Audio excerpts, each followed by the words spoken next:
Okay,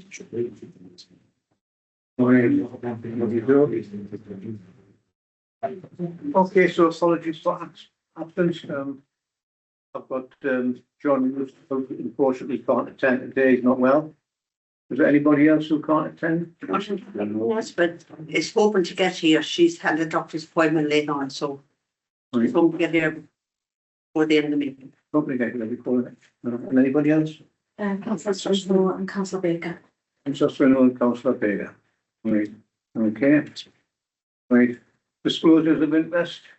Anybody got any disclosures of interest or granted dispensations?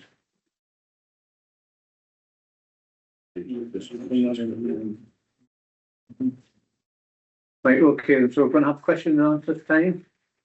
I've got 3 questions that have been presented already. So I'll just read them out.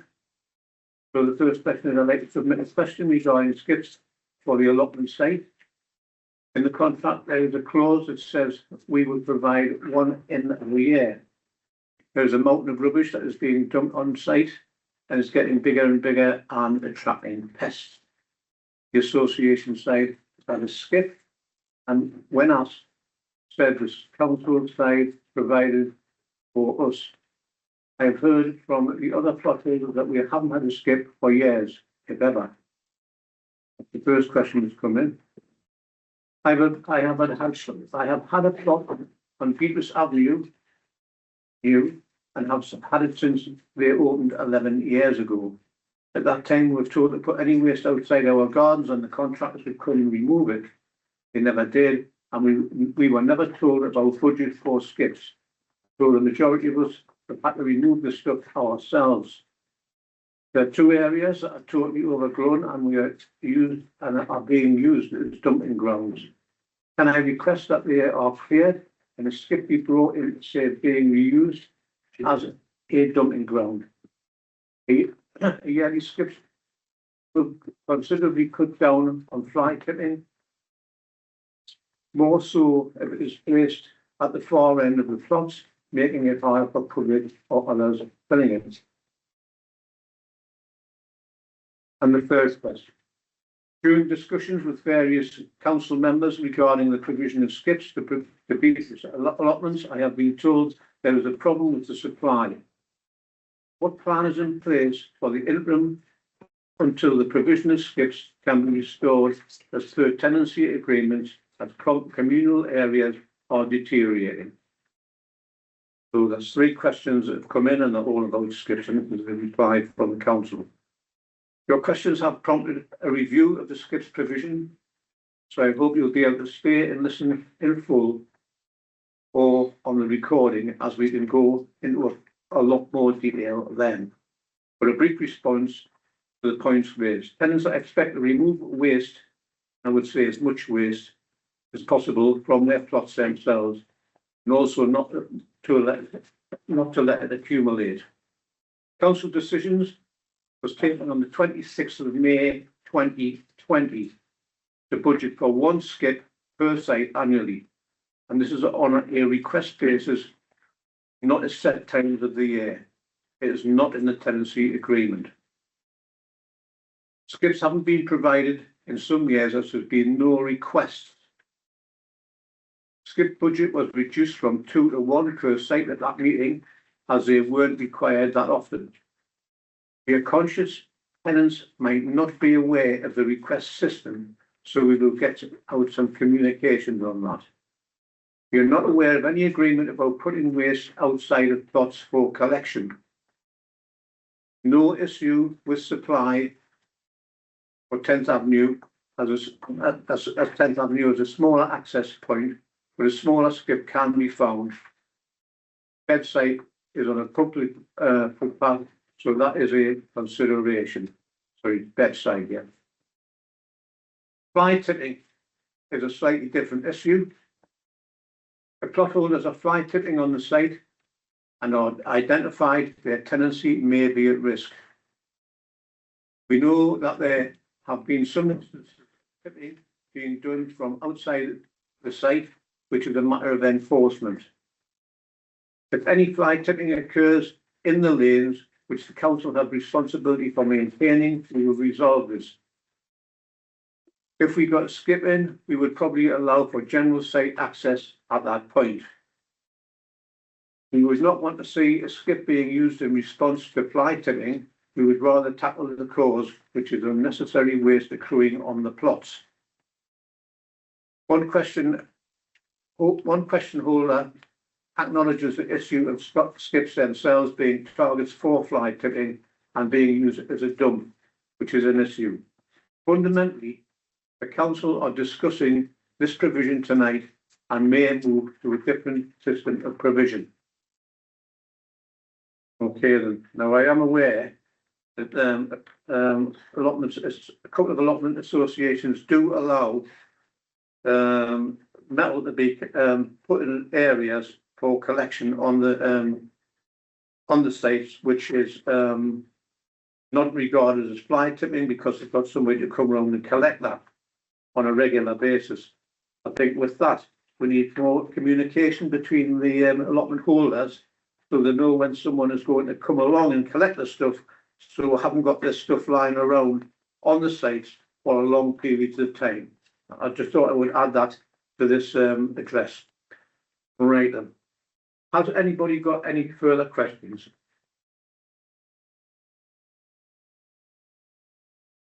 Yes, Stephen. As regards to the council providing skips, and they're not on the head of the association, I was under the impression that it was all sites, not just the associations.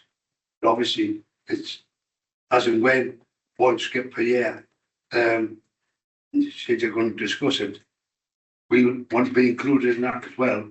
If you do yours, the council run sites, we believe the association should be included as well, because it costs a lot of money for a skip, as you well know.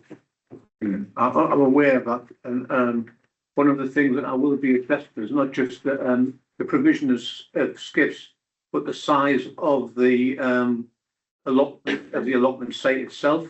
Because if you've got 10 allotments, you're obviously not going to accrue the same amount of rubbish as you will do if you've got 110 allotments on a site. So I think there's a lot to discuss in this, to be honest with you, before we get to the end of the day. Is there any other questions? Yes. Just on the past budgets, there's been budgets allocated for skips, going back to 2021, 22, 23.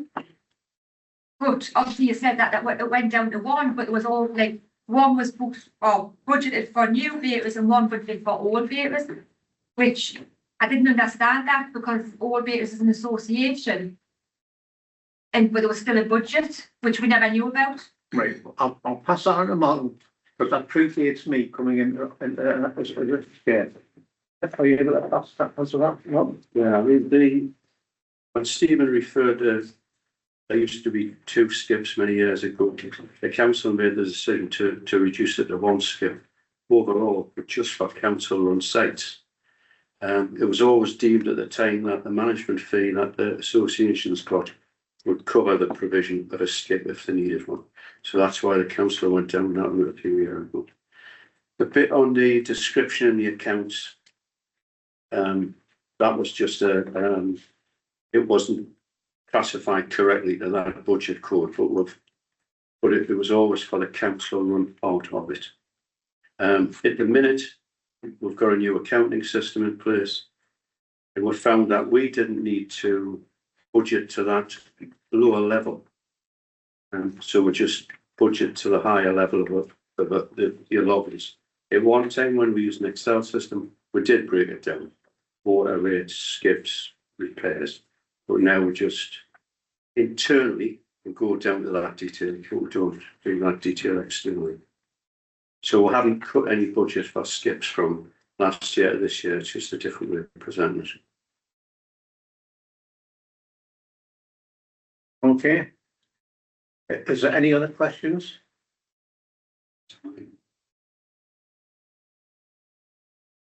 Right, well, as I said, What I'm saying, that hadn't answered my question. was asked.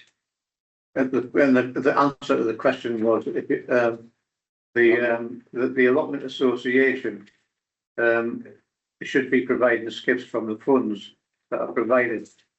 That is going to be reviewed today. Right? Everything's going to be reviewed today. Okay. Could I just mention as well, though, you asked about, tenants clearing the sites themselves. A lot of the tenants inherit the rubbish that's already on the site.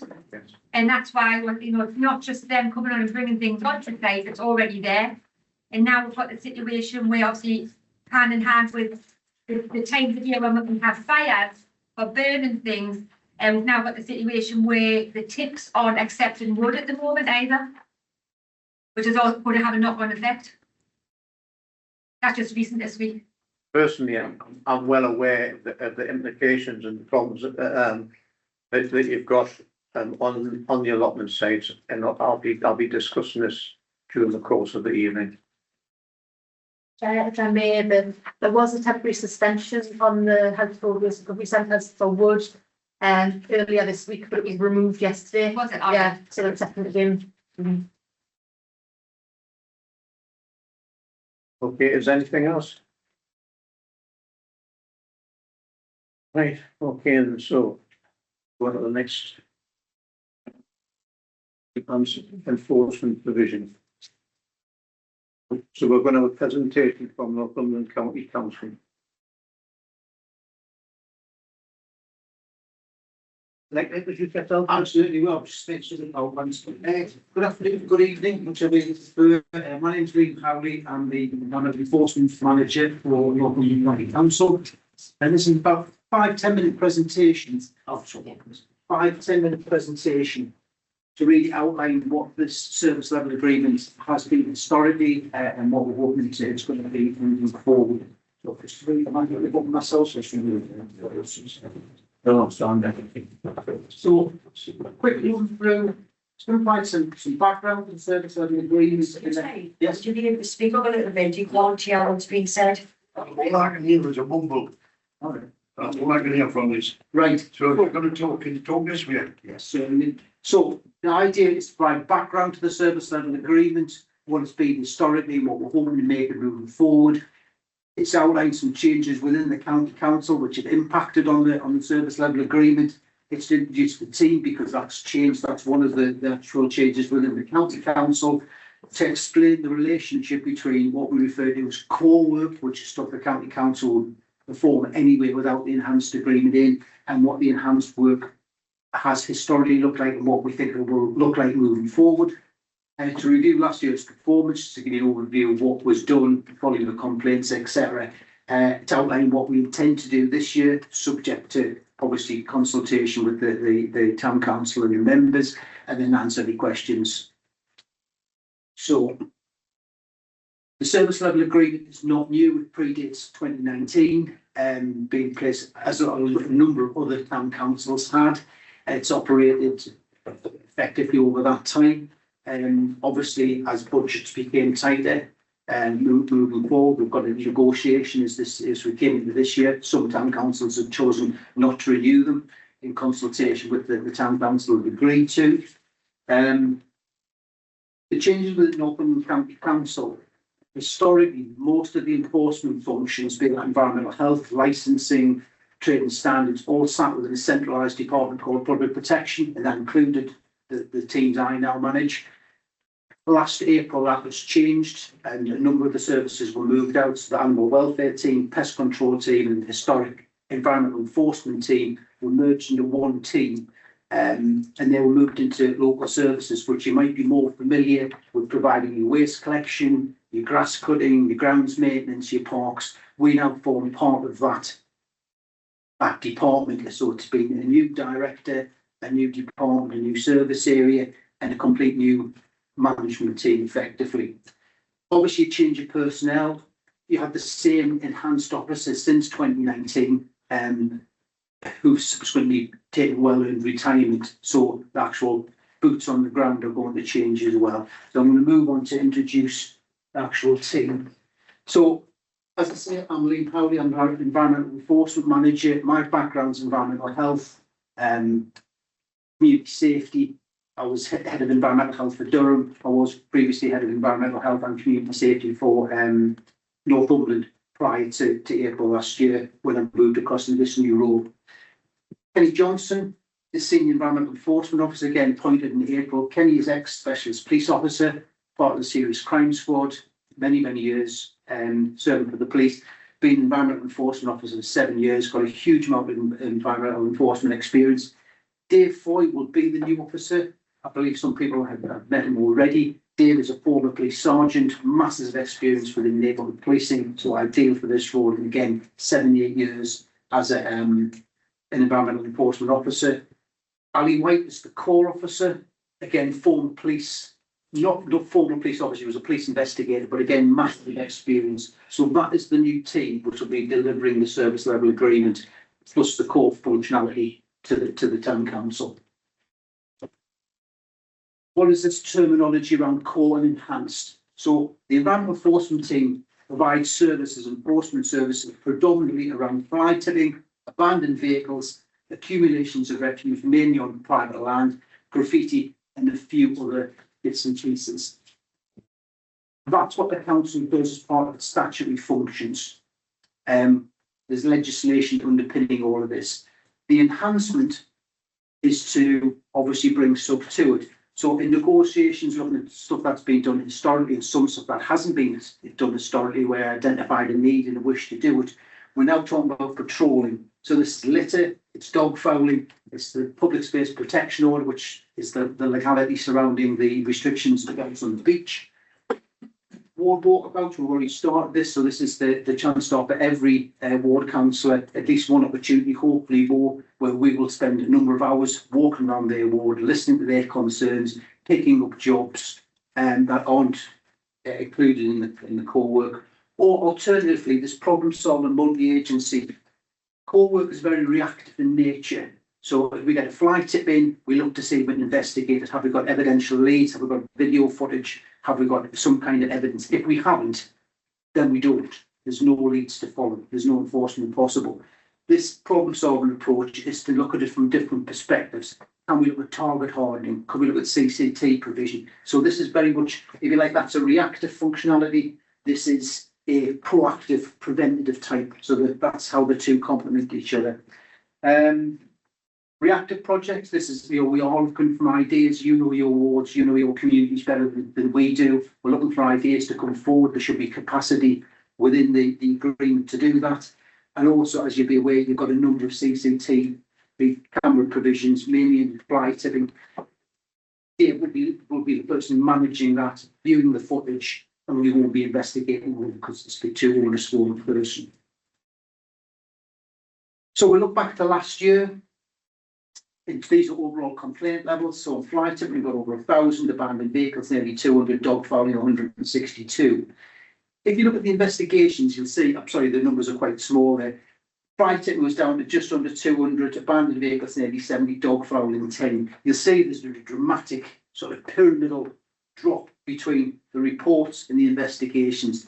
And this really relates to the information we are given on the report, whether we can actually action it or not, or whether the thing being complained about actually falls within the remits of the legislation. So many people would say, for instance, abandoned vehicles, many people consider a vehicle to be abandoned, but when you look at the legal definition, it's not. So we do get quite a substantial reduction, but keen to stress that process is very meticulously carried out by a triage officer. So this is an experienced officer will look at any possible leads we have, any way we can look at legislation and make it fit, any way we can try and progress these cases. But unfortunately, because of the circumstances of quite a number of them, this isn't possible.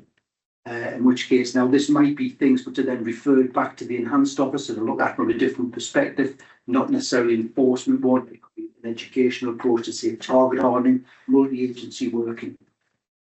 If we look at the outcome of that, the work we done in 7 prosecutions, please.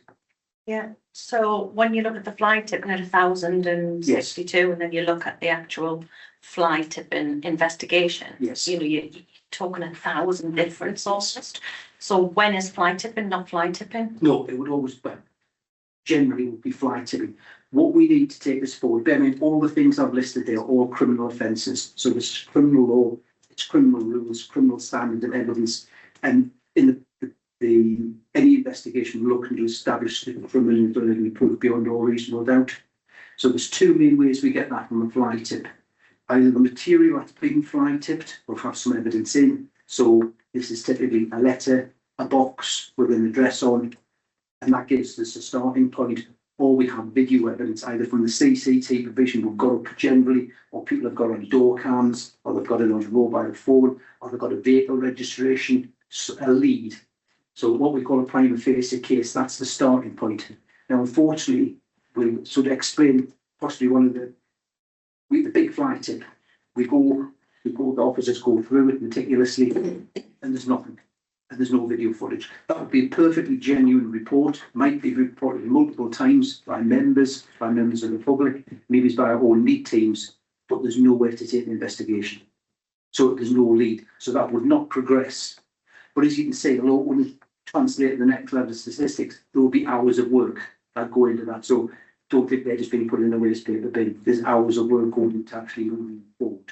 But there is, if you look at more sets of statistics of these kind, you will find every time there's an incremental. So if you think of those 1,000 complaints, 7 ended up in prosecution.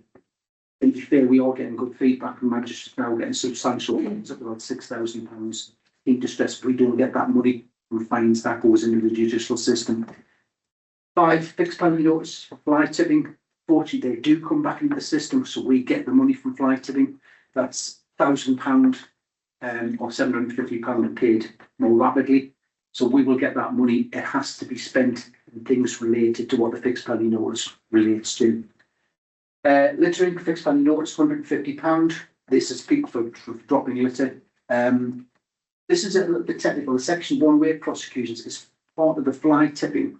So if you think the scenario I've given you before, where you've got an envelope with somebody's address in, it doesn't mean they necessarily did the fly tip. They might have, in good faith, passed that accumulation, whatever rubbish they had to get rid of, onto a third party. What a Section 1 weight, it's a Section 1 weight of the Environmental Protection Act 1990. It gives us the power to require somebody to come in for an interview. They can't refuse. Obviously, we don't have powers of arrest and things like that, but we can compel somebody to come in and be interviewed and answer all questions. If they don't, it's a separate offence under Section 108. So these people who refuse to come in for interview, and therefore we prosecute them for failure to attend the interview. And again, 7 successful ones. It tends to be when people with the evidence against them is very incriminating, and they just think, well, we'll take that instead of the fly tip. There's Community Protection 1, the CPW, is part of legislation under the Antisocial Behaviour Crime and Policing Act, which is a big catch-all piece of legislation we use for accumulations. So this is private land where there's accumulations of refuse. It could be anything from really nasty stuff, from asbestos, chemicals, whatever, through to irreversible waste, bags of refuse, even down to things like accumulation of dog feces and things like that, animal feces. The community protection warning is what it says. It's the start of the process. It's a letter we send, a legal letter, which says that you must clear it up. We're given a period of time to do that. If they don't do it, we then go to the second stage, which is a community protection notice, which is a legal instruction to clear it up.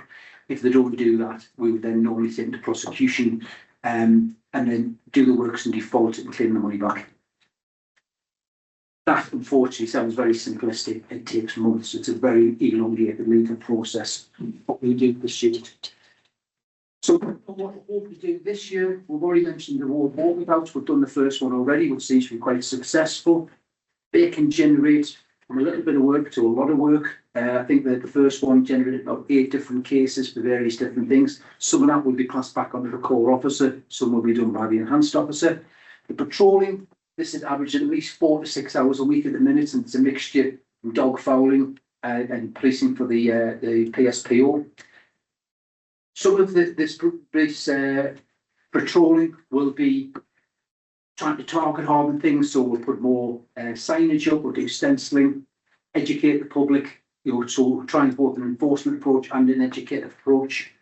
The case review, and this being of interest to some of the members, if you think, this is the third time we've had fly tipping on this location, this is the sort of thing the enhanced officer will be looking at.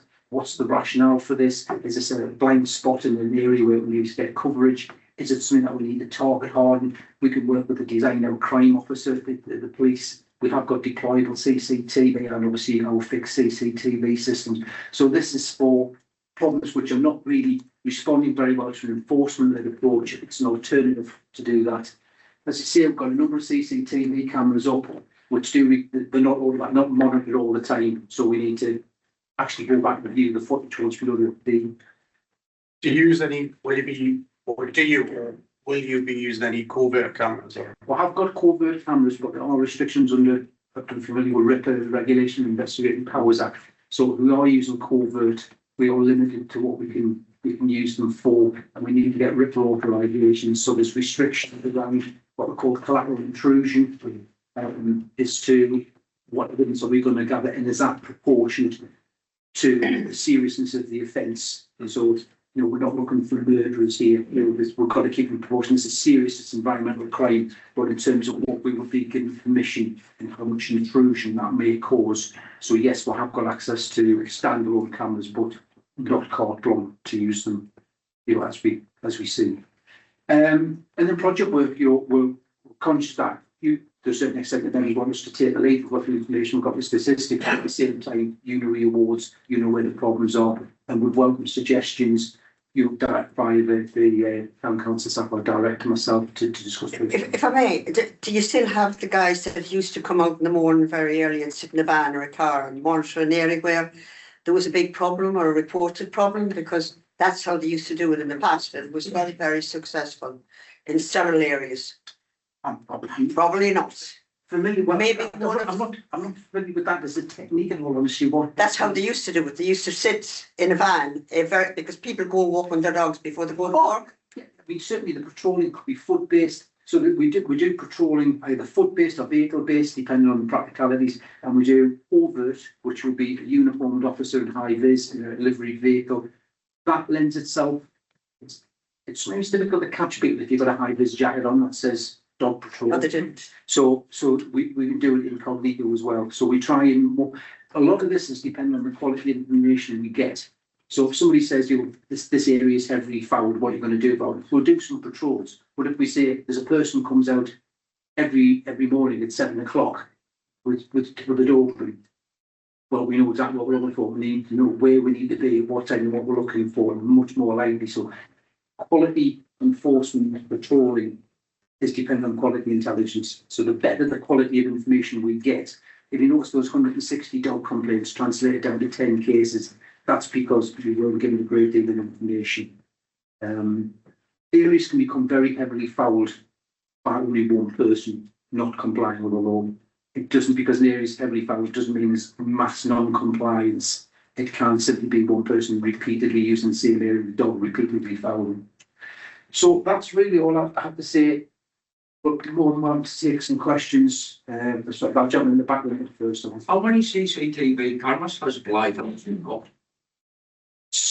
In a minute, I think it moves because we're getting repaired and we're moving around. I think at the moment, don't quote me on something, it's 22, and then we have a supply of overhead cameras as well. And there's a gentleman there. Right, it's in regards to most of your fly tipping, which is, shall we say, a contractor we use. That's the best way to put it. We stood the practices at the tips, stopped them, kept it in there. That's where your problem starts. I mean, that's a question you want to put to anybody, but We work with that department. I mean, you can take. I understand that. Yeah, what I'm saying is so restrictive. Right. I've been up there myself, and it's so restrictive. You take this and take that in. From the contractors, they've got to get so many certificates to take the stuff in.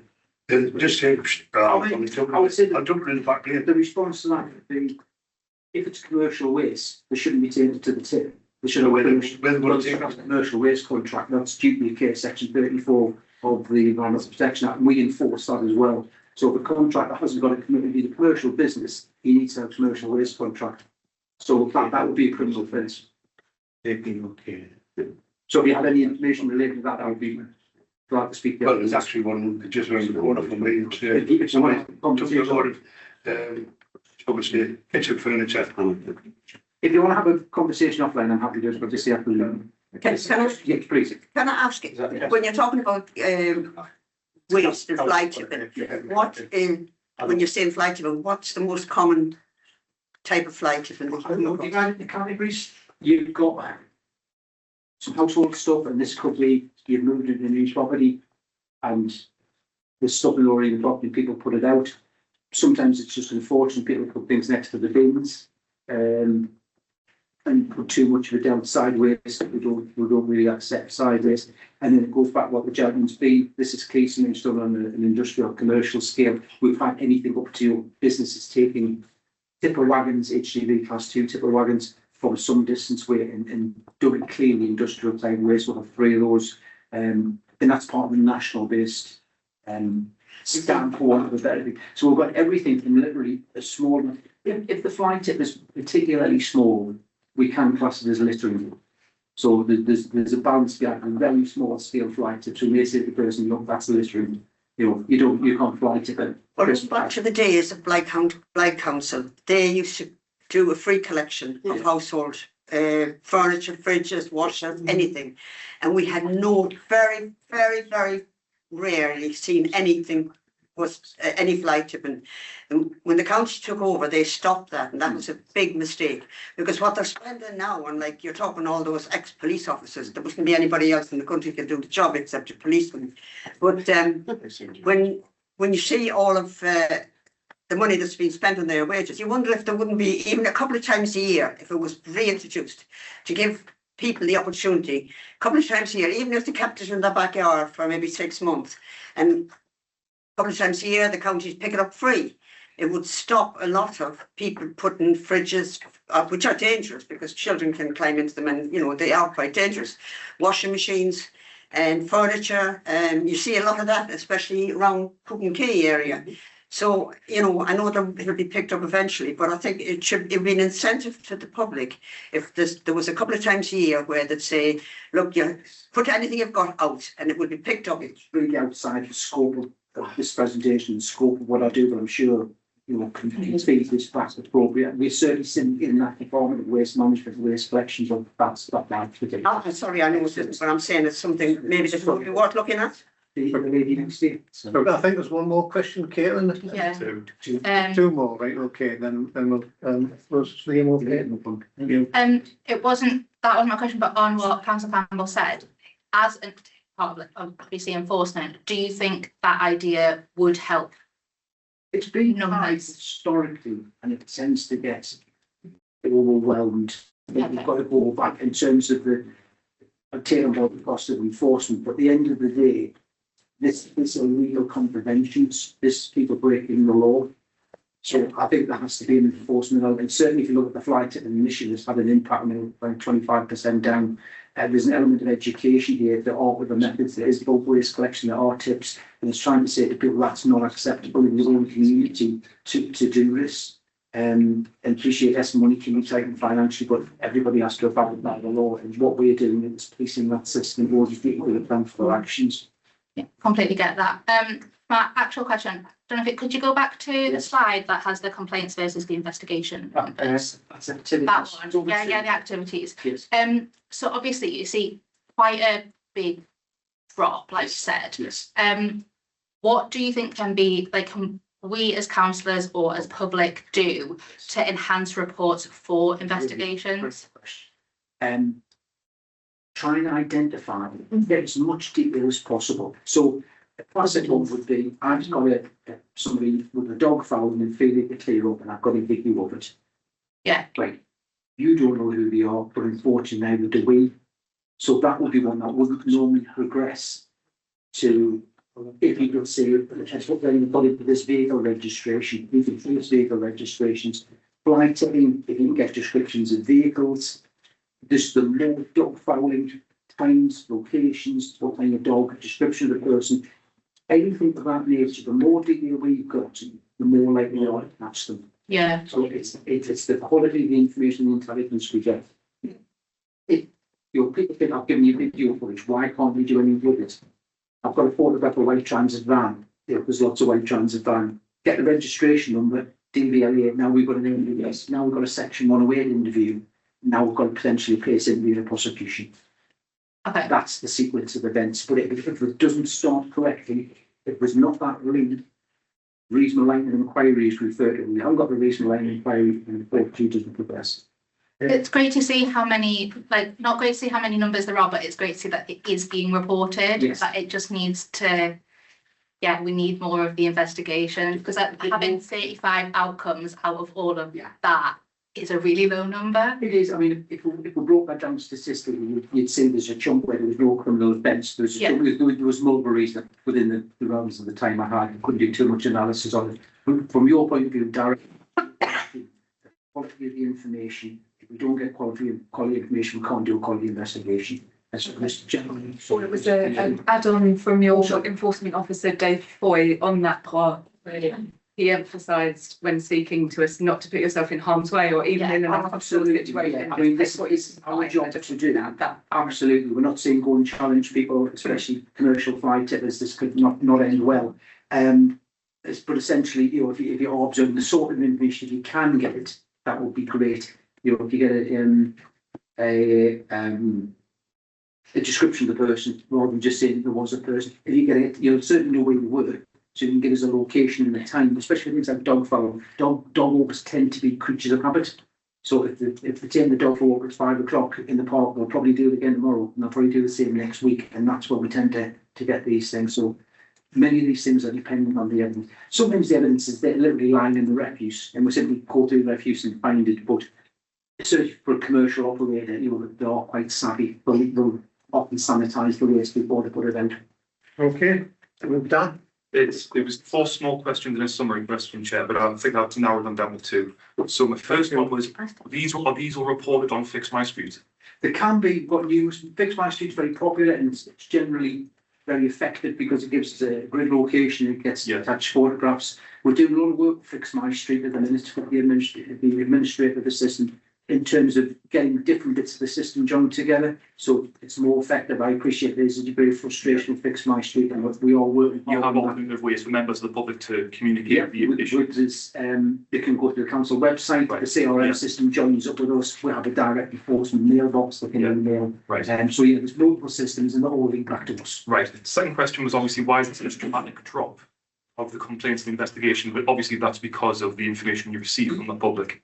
And it's a lot of the time, abandoned vehicles, I would say out of every in the statistic, but a significant amount of vehicles people identify as being abandoned or not abandoned. Right. We identify the owner, you know. Yeah. In fact, I often get on the complaint there's an abandoned vehicle, it's owned by my next door neighbour. Yeah. But it's not abandoned. That's right. Just because obviously the data you presented is quite dramatic in my opinion. It is, yeah. Yeah. Yes. But obviously as long as we that cleared up as to why, that's fine. Obviously it's just more information needed. Third question was the enforcement patrols. Yes. Are they intelligence led and targeted around compliant data, or is it just simply reactive? So if we get a complaint, so we said 162 dog found, depends on the quality. If we get that, this person takes the dog for a walk at this time of that day, we wouldn't endeavour to be there. We'll also look where's the dog found. You know, if you go down the street and it's clean, then it's not really an issue. So there's multiple ways, and we also have an animal welfare team who do a background work as well. So we'll try and cross-pollinate with them. Right. But obviously you're paying for a service unique to the blind, so we'll obviously concentrate. And then obviously you have the PSPO, which is unique to the blind. Last question, Chair, it's just a summary one. How residents themselves, we look out our window and we visualise the success of everything you guys do. Yes. But how do you measure your success? Do you do it by statistics, or do you do it the same way as we as residents do, by looking out a window and seeing the difference? It has to be qualitative and quantitative, because I can't really go back to my boss and say, well, it looks nice. You know, he wants to see some numbers, and I'm sure the members want to see what we're doing. So there has to be an element of quantitative. But I think the two are linked.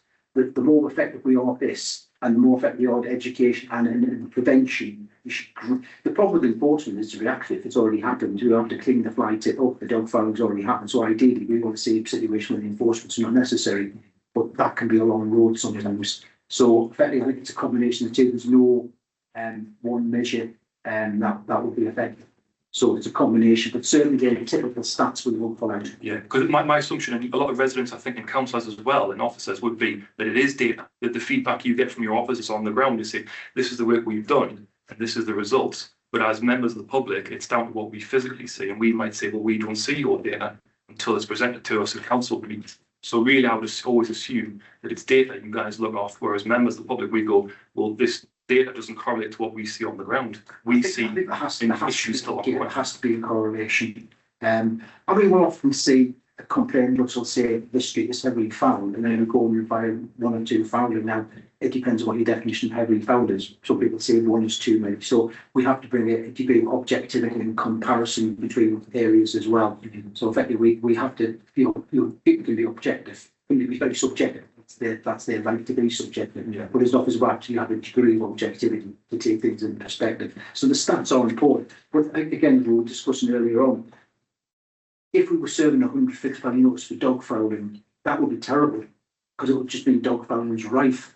You know, it is difficult to get these.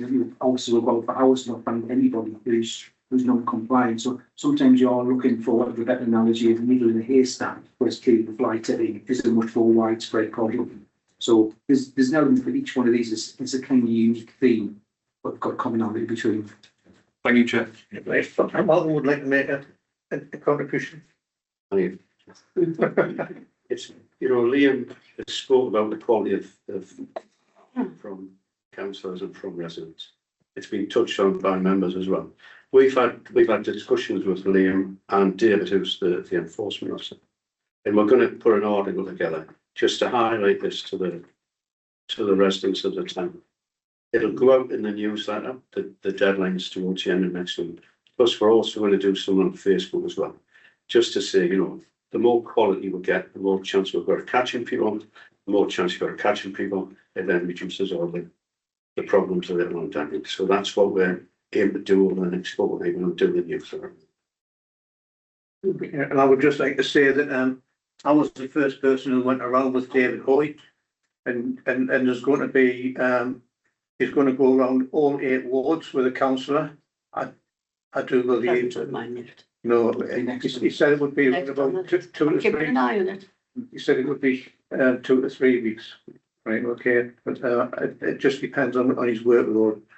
And basically, you're not going to get all the streets covered, but it's just to give them an idea of the boundary lines between each ward and the main areas where there's prolific fly tipping. So if you bear this in mind, if you've got certain areas where there's a lot of dog fouling, or there's certain areas where there's a lot of fly tipping, bring this to his attention so that he can concentrate on those areas and make sure that the people who are doing the antisocial behaviour are caught. Now, I do believe that Caitlin has got one last comment to make. No, it's okay, I respect it. I'll email Liam afterwards. Has everything been covered? Are you happy? I've got multiple questions, not from our last meeting and from this meeting, so I'll just email Liam. Thank you very much, Liam. Thank you. Okay, then, so that's our information from the board, which has been very educational. Hope everybody takes on board what you've been talking about, and if you do find or see anybody fly tipping, take note. Don't make it obvious that you're reporting it. The boy will make a point of telling you that you've got to be aware of the circumstances when you're actually going around there, because you could well be threatened by someone and it could be a physical attack, you know. So yeah, okay, report it, but you know, don't put yourself on the spot. Right, so the next thing we're going to cover is the minutes of the previous environment meetings. Sorry, Sorry. can you have the lights back on? Certainly can. It's gonna be Back that, it's just, I can feel that it's a bit dark, we're all gonna sleep with the heat. right up, it's a bit warm, isn't it? Thank you. Minutes of the previous environment meeting, which I went through, and I really didn't see any problems with them. And I think they've been passed. I'm correct in saying that? Yeah, I signed up, yeah. But I don't believe there was any actions arising from the minutes at all. No, right. So the next subject is committee budget monitoring report. And I don't think there's anything to report at the moment, is there, Martin? No, it's very early days in the financial year. There's just been, little bits of expenditure. What I will say within the environment budget, we have, for the likes of on litter bins, increased the budget as a result of the brought forwards from last year. Where we didn't spend the 11,000, we brought it in this year. So, it's up to date for this year. Right, okay, and I'm sure that will be looked at in more detail. Right, so the There, if next. I may, Sorry, yes. on, bus shelters, could we have them cleaned if it's at all possible, if there's anything left in the budget? Because some of them are not in a very good state in comparison to when you drive around Connington, and I have seen a wagon on a Saturday morning cleaning them there. Right, but so I would like to make a statement about that, and since how we brought that up. If anybody's got any concerns about bus shelters and the condition of them, can you please raise that with either directly with the council or with me, and we'll get it sorted out for you. You're right, okay. I mean, there is one on Broadway and it was taken down during when they were putting the new cycle pots in, and they put it back without even cleaning it. Yeah. They put a new foundation, so that's just one example, and it's people stand in bus shelters and it's not very nice when you're standing in a bus shelter that's, either rusty or graffitied or whatever. I'm well aware that bus shelters are actually like an advert for the town. And if Yes, they are. in a bad state, and Yes. it makes the whole town upset. So yes, I agree with you. It does need addressing. So and we'll have got somebody who's looking at this at the moment in time. But I think that will also be covered. Will it be covered on this particular? No, it's not. That's not. But Sorry about that, Chair, but I had it mentioned it. It is within the partnership memorandum of association understanding that we've got with the county council that it should be cleaned on a monthly basis. I've had mechanical issues in here, but that's one that's been it's been very delayed. But They haven't got the problem in Connington. they're different machinery. They operate on a different. I know that you're sorry, Chair, I'm just being flippant. and it's not just the cleanliness, to be honest with you, Malcolm. It's also the condition of the paint. Conditions, yes. Yeah, but the thing is, I've been made aware today that the officers are on board with this. Paint has been bought, and there's going to be work done on the bus shelters. But as you're aware, we are one man down at the moment with the officers who go and do this work. So but he's going to do his best. That's what If I could mention again the Laverick Place play area. I mean, the ex-mayor was at a meeting last Thursday and he heard how the residents are still angry about it, how it's still floods and nothing's been done about it. So if somebody can go back again and have another look to see what they can do to make that better, then because it is a big issue. Right, okay, so the three areas actually flooding. Yes? Yeah.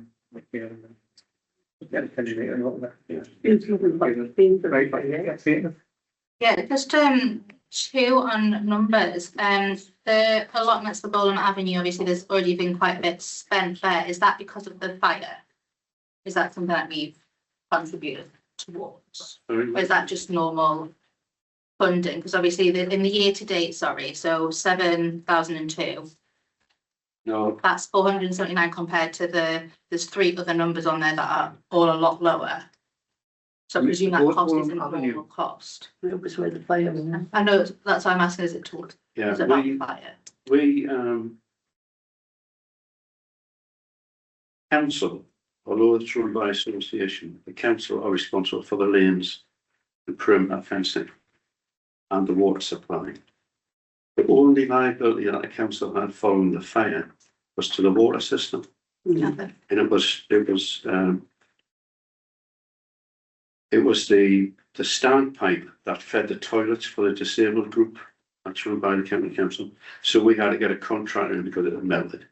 So we had to get a contract in, fix the standpipe and do the feedback in the toilet. So that's the money that was spent. Yeah, so that's absolutely fine. As I said, just comparing it to what else had been spent, I presumed it was something post fire. The other one is 9,006, the defibrillators. That's you know, more than half the budget already gone on the year to date. Is that because of a new defibrillator or is that a repairman? Because usually if there's a defib down, we often get an email to say something's happened to it and be aware that it's not in use. So is what's happened with that one, please? I don't know the exact purchase, but it would be someone either we've had to replace batteries or we've had to replace the actual pads because they have been out of date. Both. The battery is the big cost. I thought so. Brilliant. Well, not brilliant, but thank you. Yes, Tom. Chair number 9003. Where did we get new bins installed? Please. That's actually a credit. So I haven't, there's been no council money spent. We've actually got more money in. And it's a result of a member scheme, county council member scheme. It was Councillor Rose actually where she provided some bins and things like that on the key side.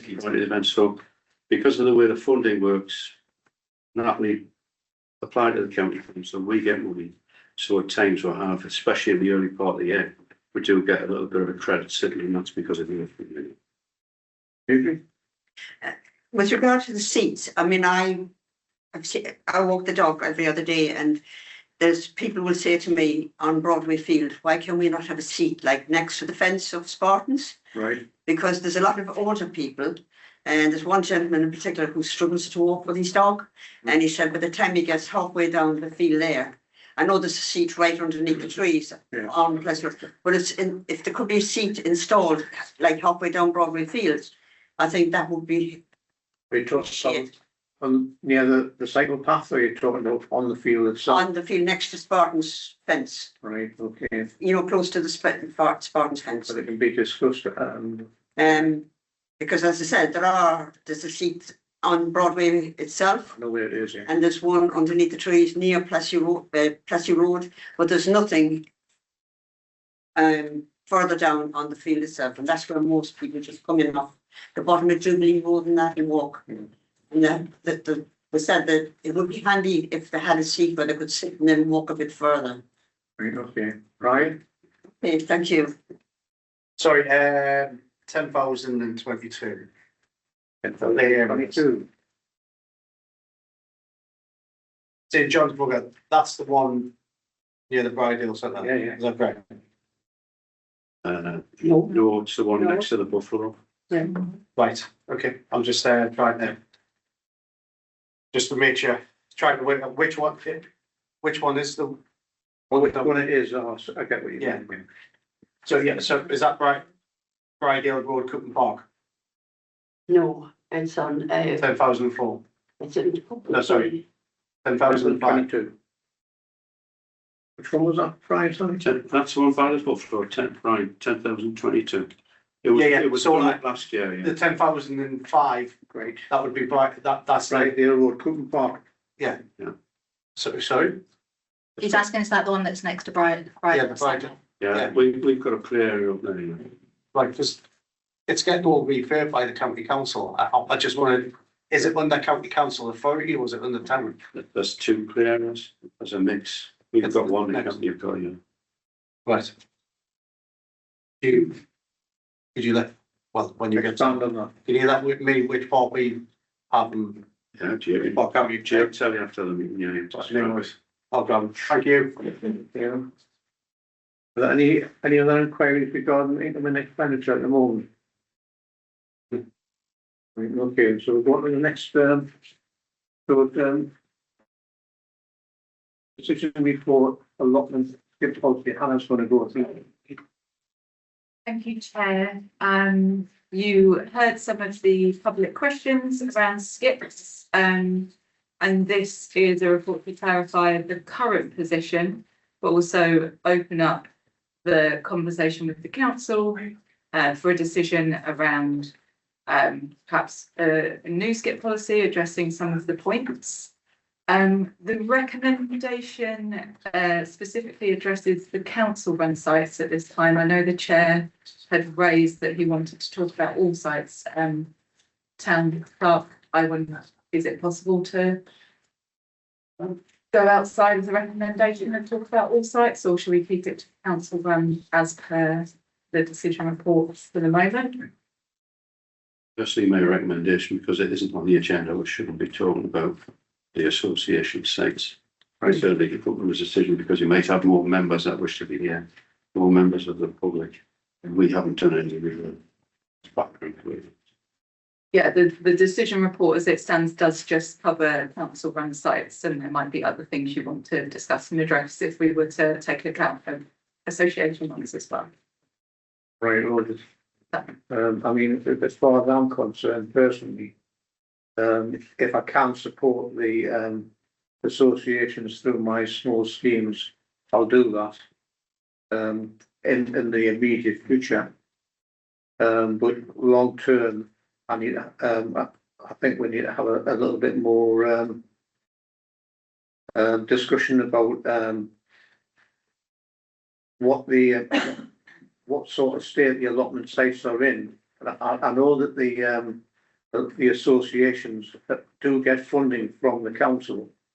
However, having seen the condition of a couple of the allotment sites, I think the amount of skips that are required may be a lot more than what the allotment associations have envisaged as a financial outlay.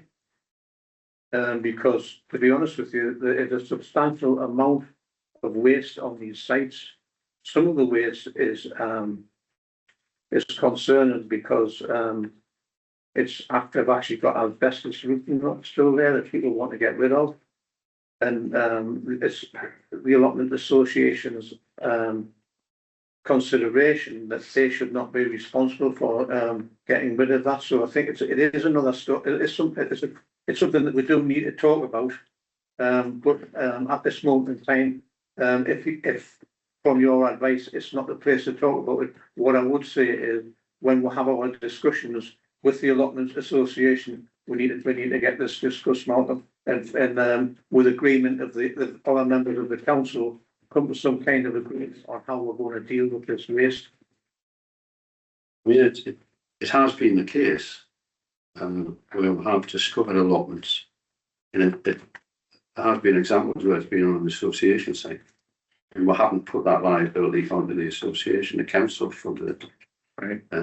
I think it was about 6-7 years ago from memory, but for that time we could have looked into this. So although there might be asbestos, yes, we do contact the people to get it. We wouldn't put that under the associations at the minute.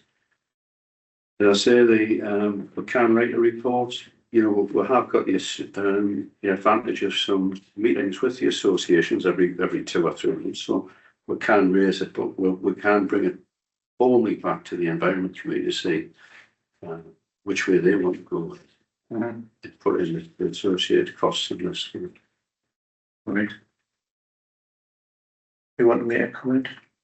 Question, please. Yes. Previously, we have obviously discussed skips, and I remember the conversation where we said that there was the budget was 1 skip per site. And I like to say it's on a demand basis, and that skips needed to be requested. Now, I remember at the time we said this, and it doesn't seem that this has changed, but how do allotment holders know to request skips? Because if you're saying that it's on a demand basis and people have to request them rather than us offering them at specific times, clearly that's still if there's a lot of allotments parts that aren't getting a skip, clearly that message of you need to request them isn't getting passed along, because they say there's only a couple of allotments where they've only received 1 request, and presumably you need more than 1 request to get the skip. Right, Caitlin, I'm going to answer that directly. Okay. I see this as a communication problem that we've got, and I think we really need to improve the communication between the allotment the plot holders and the council. It's no good one person asking for a skip and they've only got, say, 1 window frame to get rid of. We need to be communicating with the people with notice that there's going to be a skip put on the site, so that all people know that there's going to be skips there, I would say give them a fortnight's notice. The length of time is going to be there to give people the opportunity to get us the stuff they want to get rid of off the allotment, but also inform people this is only for rubbish off the allotments. It's not meant to get rid of your domestic waste like fridges and stuff like that, which have an actual fact turned up on the sites. And it's not just, well, there are other ways of people getting rid of their fridges. They don't have to take them to the allotment sites and dump them on the sites just to get rid of them. We've got processes in place that would be classified as basically fly tipping. This is the kind of thing that we want to rule out. We don't want to encourage people to use the skips for anything other than for waste from the allotments. And I can tell you that there is a lot of waste on the allotments at this current time. Some people are taking over plots, and there's windows and glass and all sorts of things they've got to get rid of. And one person can fill a skip, I'm telling you. That's obvious. We've heard that before, but there's still clearly that communication difficulty, because last time we said it was that people needed to request it and they need to know what it was for, and it wasn't any good having like giving one person a skip and the rest of the allotment not knowing. So it's like it does need to be that communication. I can see Hannah's wanting to go into be quiet. Yeah, thank you, Chair. Thank you, Kevin. So it is noted that perhaps there's not the awareness around the current system which is in place, which is this informal request system. And we have undertaken in the report to say we'll improve communication around that. We've got an allotments registration and communication system, which we can push out emails to everyone who's given us their emails. And I'm pleased to say that is the majority of plot holders. And if we can't get you on email, we'll send a letter. So certainly that can be used, and it can become a regular reminder. So the council may feel that better promotion of the current system might address things, and a change of policy is not required. And then, should the approach change and skips are booked in, then the same system can be used to let people know that skips are happening. We also have the physical notice boards on site. So whether it's a request system or whether the skips are being booked in, and if they're being booked in for a particular time and date, we can let people know. And I think a point was also made perhaps by the chair about people who take on plots and those plots are overgrown. They visit the site in advance with the general services team. They get a chance to view the plot, so they are taking that on with the full knowledge. And also they are aware that skips aren't available on a regular basis. And you're quite right, one person's request wouldn't trigger a skip. A skip is for the whole site, not a single plot holder. However, if anyone requests a skip and says, me and my neighbours, the visit is undertaken by the general services team. So there are mechanisms in place now, but whether they are known about enough is a point. Anything you want to add on that, Chair? Well, as far as people going on the sites is concerned and taking over a plot which is it's got piles of rubbish on. I know that they're looking at something in the region at like 2.5 years to get a plot, and then they get presented with a plot which has got a load of rubbish on it, and I think basically it's unacceptable to be presented with this. I think something has to be done to at least give them something to start with instead of a bomb site to work from, whereas it may be the council's opinion that they are taking on something they've got to get on with it. It's my opinion that they should be given something that's a little bit more manageable to start with. And this is one of the things that I'm not happy about at this moment in time. Yeah, it's been inherited, but I want to see change. I want to see a change from the council point of view, so that people have got opportunities to go onto councils, onto an allotment and start working on it straight away without having to clear a site which has got massive amounts of rubble on it. So it's something that we need to actually address and and sort out exactly what we're going to do. Just about, I think it was when I was the chair, we did put an agreement in that before anybody went onto a new plot, that the council would clean it up first. Is that still the case? No. No. Well, it was in the, it was put in. I mean, we had a few who walk around the documents, mainly Wensleydale. And what we'd said at that meeting was, before a tenant moves in onto that new plot, moves into that allotment, the ground would be cleared beforehand. That related to, and I can't go into the exact detail because we're in a public meeting, but that did relate to some large sites which had been left abandoned. And because of everything that was on it, the council did have to employ, it's actually the county council to clear it, and then we made 8 new allotment plots. But the current practice is if anybody, like say Dave or Jay, goes round and the plot has got lots of weeds on it, we do have the flexibility. There's a policy in place where we'll say, well, look, it is a bit of a mess, but it's going to take you a few weeks. We'll give you half rent, or we will not charge you rent for the rest of the year. So we do have that policy in place. A lot of people just take it up. Please. Yeah. Can I just ask, how often and how successful are we with applying the tenancy agreement section 9.1, which states that there's a requirement for the tenant to vacate the plot in its tidy condition, with the provision to withhold a bond and charge any additional costs to that tenant before that tenant moves on? And isn't that the agreement that, you know, sort of secures when a new tenant comes in, they're not coming into that mess? Well, I would have said, yeah, that would have been probably okay. However, in my experience, what's happening is you've got a tenant coming onto an allotment who's inherited an allotment which has got a lot of debris on it. We're not talking weeds here. Who previously, the previous tenant had also taken on an allotment with a load of debris on it, and the previous one had already taken on a load of.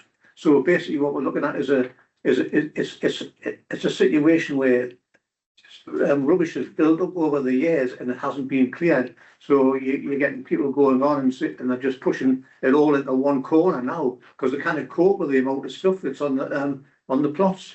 And bearing in mind that these sites are our property, the council's property, I think we're going to have to take a whole new look at this and get it sorted out.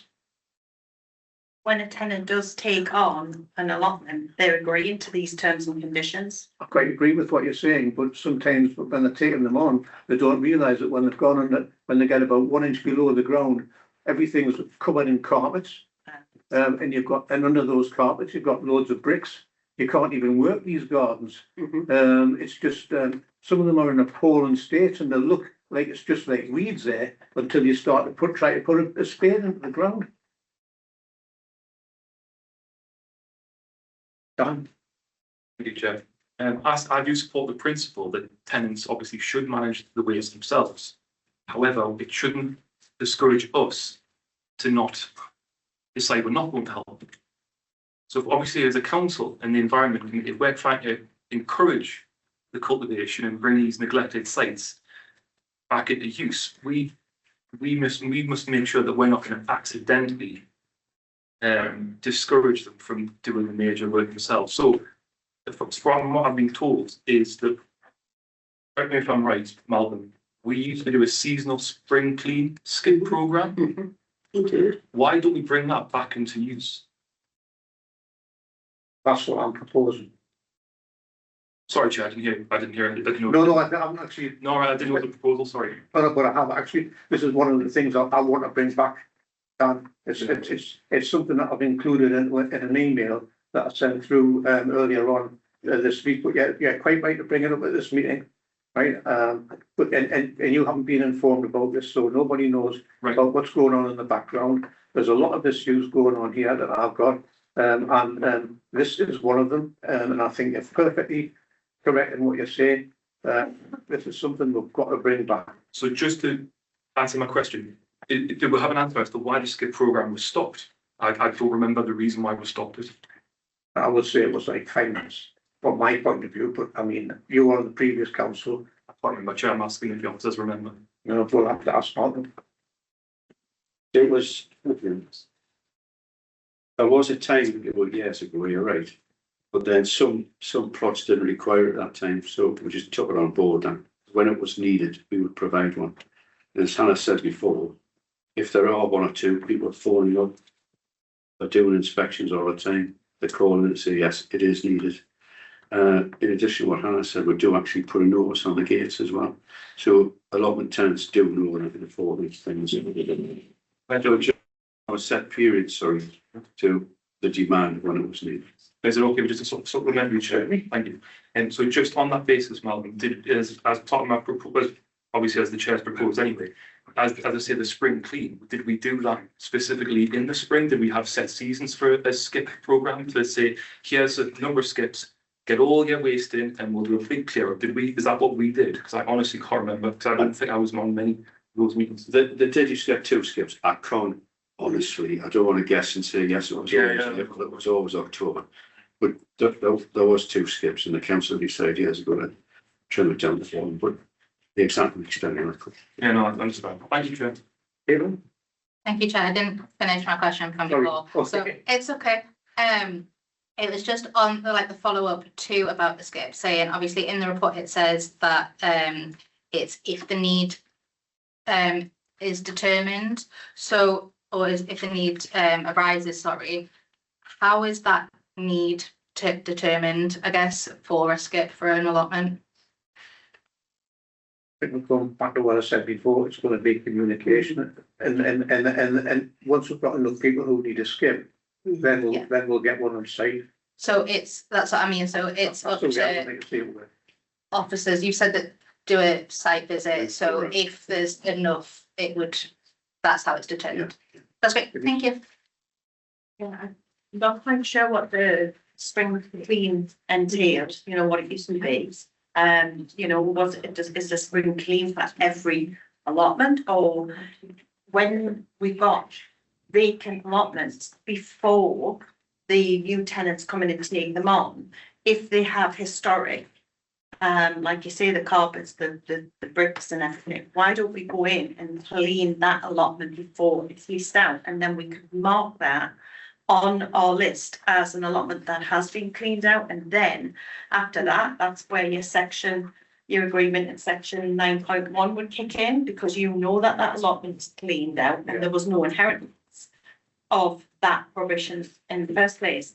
Wouldn't it be smarter to do it that way than a spring clean every year for everybody's allotment? Because there will come a time, or look at the age as well. Some people have had allotments for 10 years. Yes, they deserve to, if they've inherited that, they deserve to have that clean up. Well, the process every year is, I'll tell you, it has been an annual thing where there's been an inspection on the allotments at the beginning of the year before people pay their subs, and then they get informed that the allotment has to be brought up to standard. If they fail to bring their allotment up to standard, then they're told that they'll have to forfeit their allotment. So the spring clean would have been brought in so that people could actually get rid of the rubbish that they've got on their site, and then basically they've got that stock for the whole year. The process, unfortunately, has not been met because there's been no provision of skips, as we've now been made aware.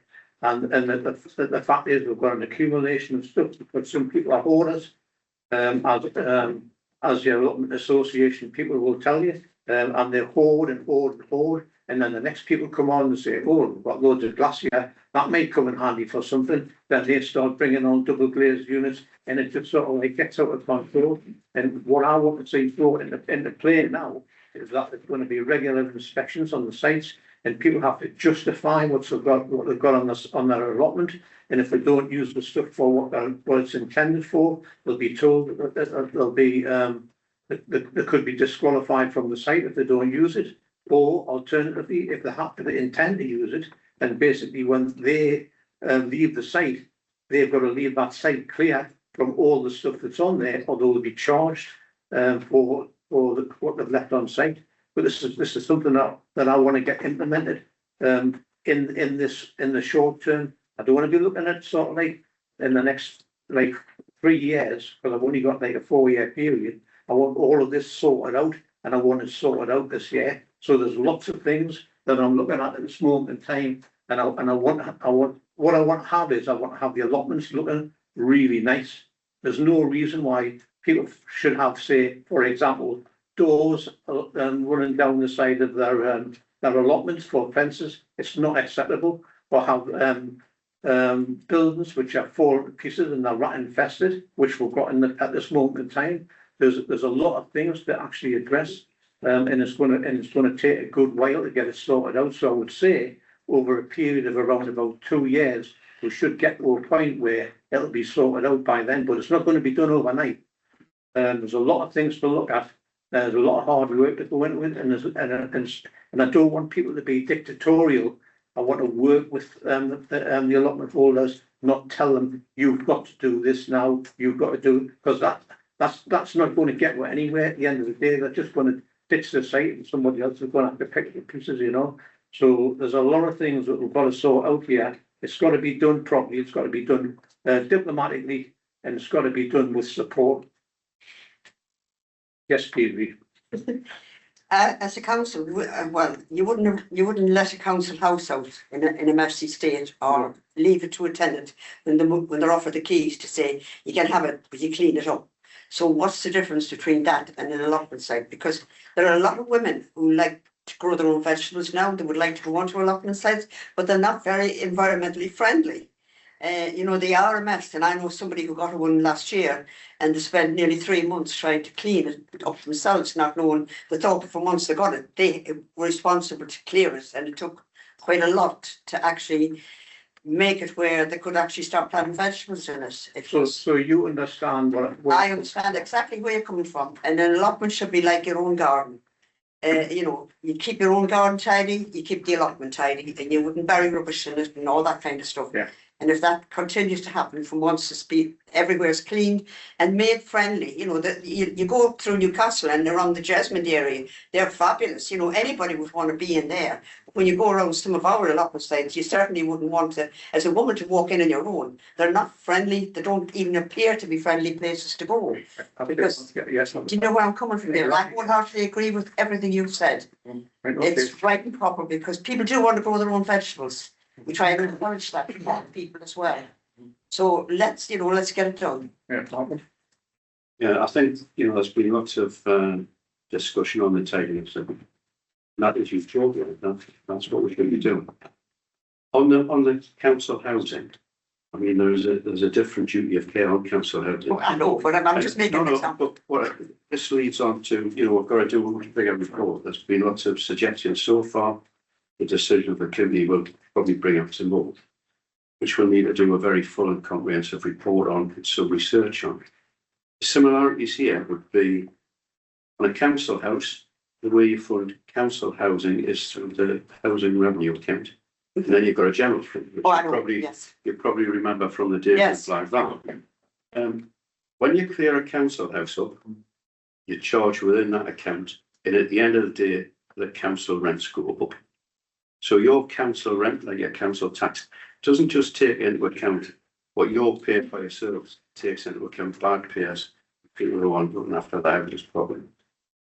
And that's what you'd have to apply to the allotment sites as well. You'd probably have to keep them within, but that would be a council decision, and the costs would go up. They would go up, but you'd have better allotments, but then the rest would go up. Yes. Well, there's some things to discuss about that, and I'll talk to you about that at another time as far as the funding's concerned. And I think I'll get the mayor and the deputy mayor involved in it as well, because I think this is something that has to be addressed, right? Because these allotments are our property. It's the only thing we own, and I want to see these. I want to have pride in the allotments, and to be honest with you, they're a mess, right? You came onto the Bowling site and I pointed out a lot of things that are not right there. Right, a lot of the stuff is like, say, the car park they've got, it needs to be sorted out. It's in a dreadful state. People are getting out of their cars and walking straight into puddles, you know, it's just like, I don't know what to say, you know, I mean, I know the whole lot's gonna be expensive to get put right, but I mean, we've got 3 years to sort it out, and I would like to start to make, like moves to, like, say, we'll work on a budget for this year, budget for next year, budget for the year after, and then get this all sorted out. Because at this moment in time, doing nothing is not an answer. I want to see this resolved. Have you got anything else to answer that? Yeah. Sorry. Nothing's been mentioned for the 7 weeks. Live Allotment Association cited 18 skips at Bowling Avenue to get rid of its spoil heap and 6 at the fire at the cottage end. Nothing being mentioned about that. All paid for by Live Allotment Association. And the year ending 21, 22, 22, 23, a total of £6,000 per year was paid for skips with no help from Blythe Town Council. I'm totally aware of that, as you know, Bob. The other councillors know that. Well, you've now made them aware of it. And can you just tell me what the council's contribution is to the allotment association? We get a 25% management fee, And which is being Less than 6,000. less than £6,000. so your budget's being used up on Yes. So we're working at the hood to fund this. That's the best way to put it. Otherwise, we'd use the money to put proper fences up for people. As you mentioned, doors, taking down doors, put proper fencing up. But we can't because we're providing skips for people that took historically took in window frames, glass, bricks, boulders, you name it, long before I was there. And this is why you need to think about if you're going to want these gardens to look, as you say, pristine condition, you're going to spend a lot of money. You're going to look at funding from somewhere and stop your roads.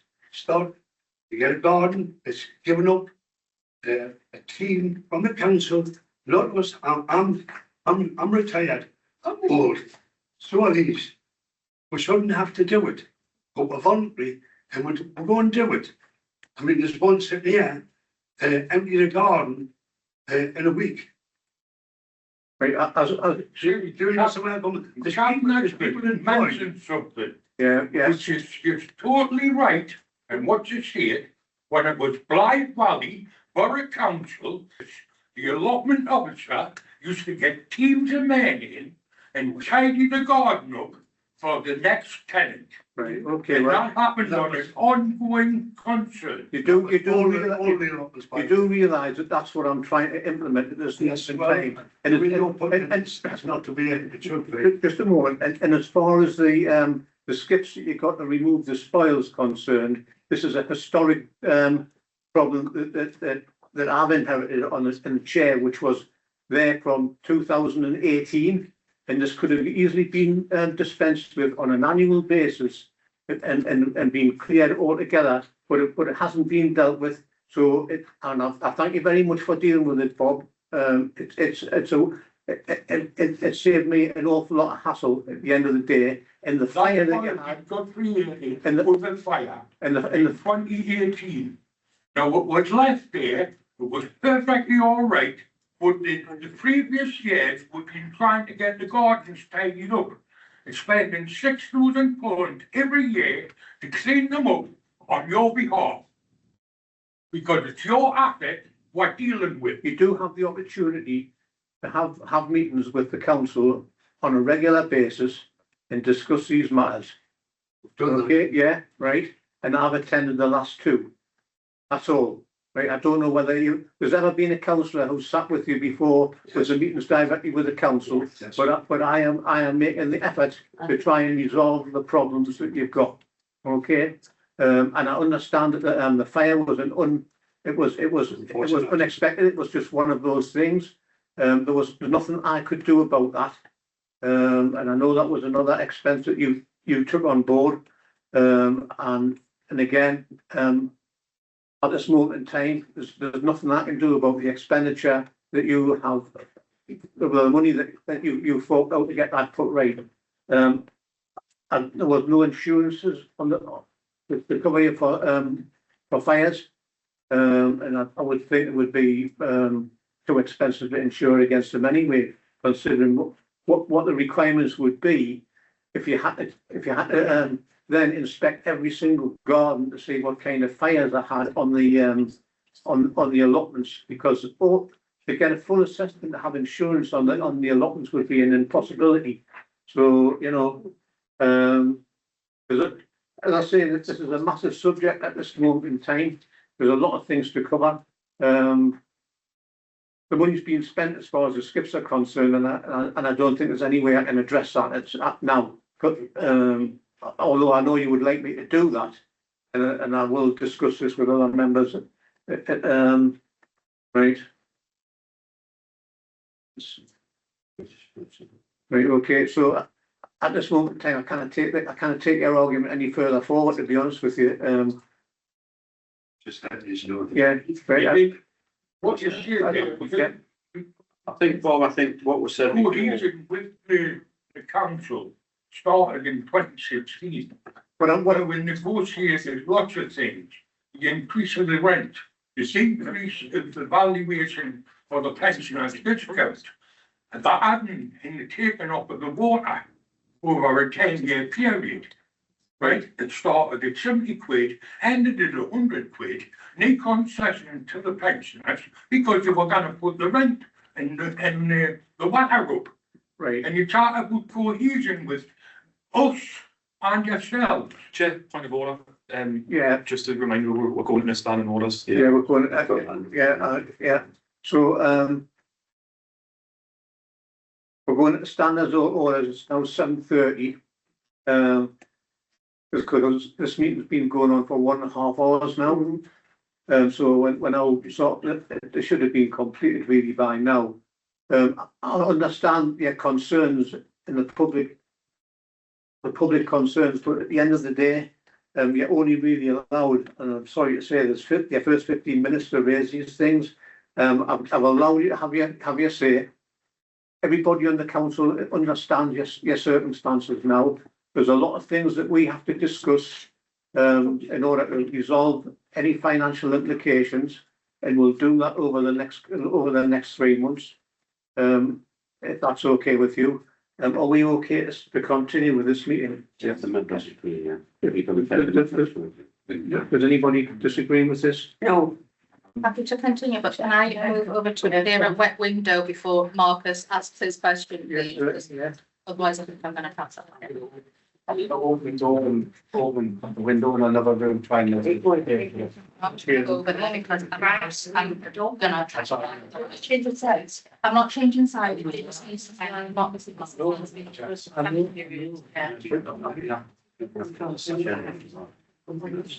Yeah. I went outside for the. Right, so it was just basically, do tenants actually still pay a bond when they get their new plot? And how much is the bond itself? The new tenants already brought this in about a year ago, so yeah, if that's look at a plot today, accept tomorrow, they've got to pay the bond and the rent before they get paid it for. If the allotment hasn't been left any paid yet, you know, if it's worse, they don't get the money back. So how much is the bond itself? £100.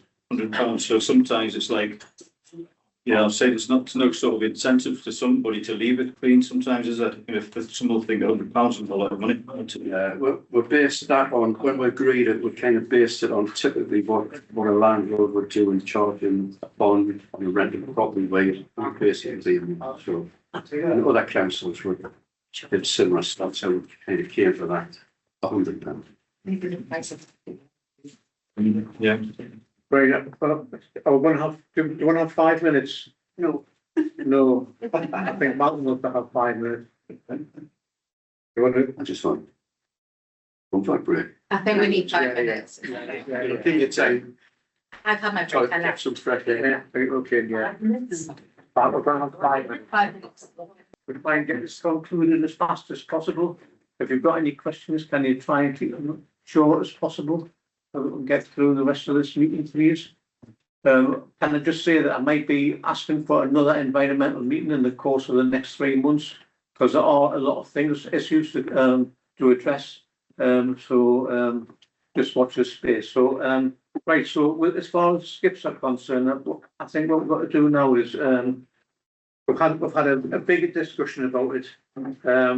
My proposal is that we could increase the number of skips that are being provided for the allotments and provide them when they're required, and notify, give the people on the allotments sufficient notice that there's going to be a skip provided and what is going to be allowed to put in it.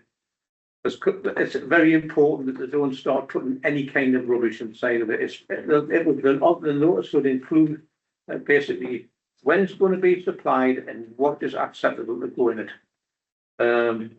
That's my proposal. I'll second that. Right, okay, right. I'll do it. Right, okay. How many slips did you say? I think I missed that. You did say, and it's on an if and when, and we'll decide whether there'll be whether the limit's being reached or not. We'll discuss that at a later date. But I think there's going to be a number, because we haven't had skips on some of these sites for 4 years. Which is what some people are saying. They haven't seen a skip for 4 years. Well, I'm not quite sure how many skips are going to be required. I think we've got to try and put a limit on them, which is going to be 2.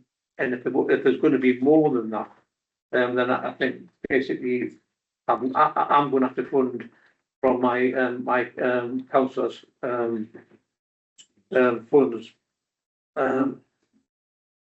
I think everyone would say that. Yeah. Chair, just drawing to your attention that the allotments budget is £18,000, Right. of which water rates are going to be in the region of £12,500 to £13,000. Right. So you would have to put a limit on the number of skips that you were proposing, otherwise you'd be going into balances. Okay. And that's outside of the allotment environment committee's budget. Right, okay, then so as far as the environmental committee is concerned and the budget is concerned, I am aware that it's written down in allotment law that there should be 10 pence in every £3 from the council's precept going into the allotment association, That's written down in the allotment association book. Is this money going into the allotment association? Are we aware of that? You know where the legislation that is? Yeah, 10 pence in every £3. Yeah, it was 8 pence in the pound, right?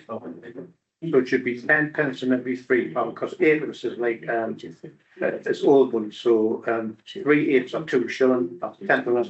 That's 3. That's basically a third. Yes, that's 3% of the precept. So that's about £50,000 going on skips.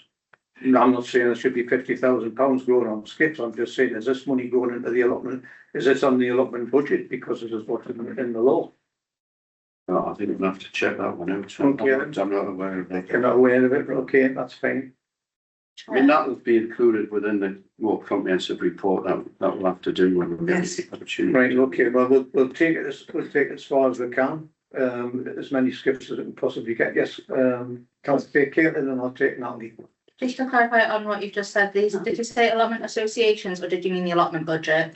So we've got multiple allotment associations. Well, yes. So is that legislation that we need to pay the associations, or is that about our budget? Well, I've asked for the list to be sent to me, and I haven't had the opportunity to read them yet because I haven't received them. But this was one of the things I wanted to read in order to understand exactly what the council's commitment should be towards the allotment associations, but as I haven't received these yet, I can't tell you. Okay, so that also just clarify which, or just remind me, which are the allotments that we cover? Because obviously it says that it's the budgets for the, it's not for the association allotments, is it? It's just for the ones that we cover. So out of the 11, which ones is it that we're responsible to, at the moment, responsible for providing up to one skip a year? Have you got the budgets? Yeah, I've got the, so just like we. They are all of us, they're not the association. They're all ours and they're not the association. So, the only budget, the only table budget for the association is the element of rent that comes in. Yeah. So obviously Bowlam Avenue is on there, but that doesn't the association cover that one? Yeah. The sites that we, as the council, run and manage, 10th Avenue, Beatrice New. Yeah. There is Beatrice Old, Witch Newsom and the Delaval Allotment Association, just to clarify there. Bedside is ours, Wensleydale is ours. Laverick Gardens and Delaval Gardens are ours, but they are 3 plots on each site. They're very small. There. So we don't cover 20th, 23rd, anything like that. 20th, 23rd and Bowlam come under Bowlam Small Holdings and Allotment Association, Beatrice Old, and also Winship Street come under Newsom and New Denver. Okay, and then Beatrice New we cover.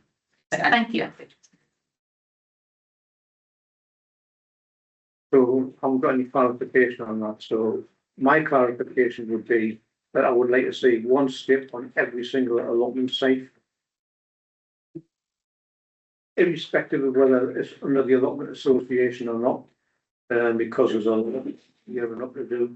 And as the allotment association has already said they've spent a lot of money this year in clearing the site. Spoil which is inherited from, which I've inherited from 2018 and from the fire. Excuse So, me, Chair, sorry, yes, this should be into another discussion, not what to be added on tonight. right, So we need to put that on the agenda for the next environmental committee. right, okay, but I've been asked to justify that, you know, I know, but you can justify it to the allotment holders. right. If you can't just come in with that now, when it's not, I know it's Well, part of it being on the I agenda. was asked the question, do I say this has got to So be, all the allotments are just, my view is, it should be all of them, it's 1 skip on all of them. But, I was going to say, you made the proposal though, and it's been seconded. yeah, but I didn't say there should be any allotments not included in that. And that's already policy to say that we've got to provide a skip for. Yes, I know. There's no policy to say that we should provide them for the allotment association. So for the allotment sites that we manage, which Kaylin's asked and Anne's just answered, we can do that straight away because we've got the powers to do so because it is a council decision. So that's straightforward. Right, okay, then in that case, I agree with what you're saying, Malcolm. We'll leave it as it is, and the allotment associations will come under a different remit. Is everybody happy with that? Yes. Yeah. Right, okay, so is that agreed for the ones which are the council are running, we're going to put it 1 skip on.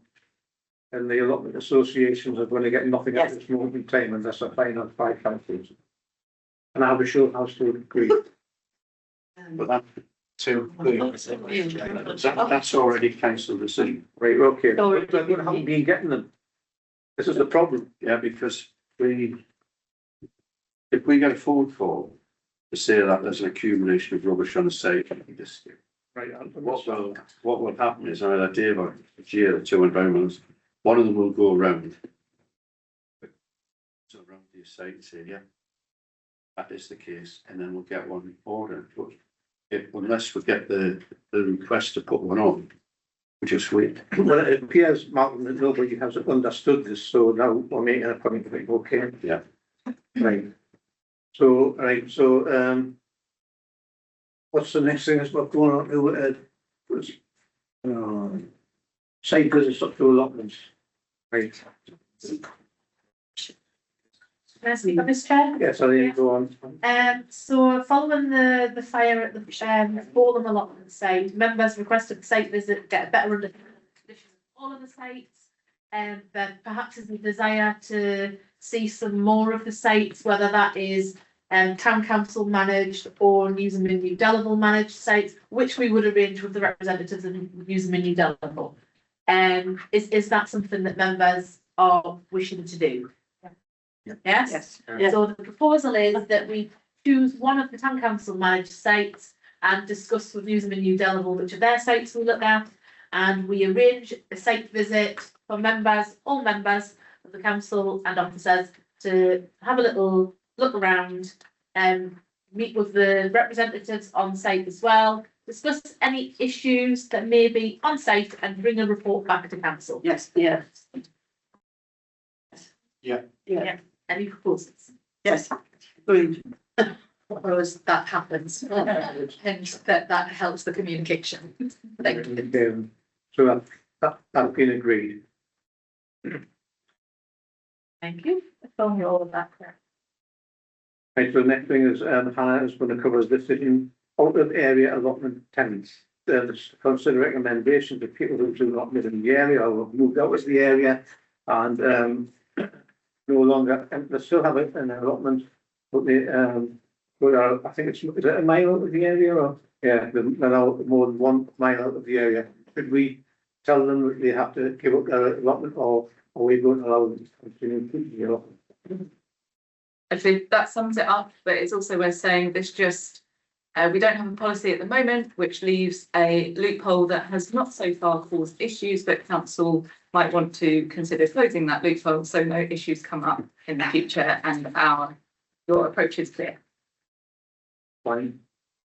Yeah, I think the housing issue, and I've seen people have to move out, Hexham, from Blythe because of that housing shortage. I think this is a little bit unfair. I'm not saying that, if you move to Hexham, but if you do move up the area, I think this is a little bit unfair considering, if you might have to move to Bedlington to get a 3-bedroom house because you've got another child. I think this is a little unfair to have this took off you if you put your heart and soul into it. Yeah, I agree with you. I think 1 mile is too near. I think maybe if we're looking at something in the region of roundabout, say, 4 or 5 miles, that would be fair because when somebody's going about 5 miles away, they're not going to come in anyway because of course trouble. But if you've got to move because it's the only house you can get, yeah, and then have something like I said, put your heart and soul in, you put money into it. It's a bit unfair just because you move more than 1 mile away. I don't agree with it. Dan? Thanks, Chair. It's of everything we've discussed tonight based on the maintenance of plots.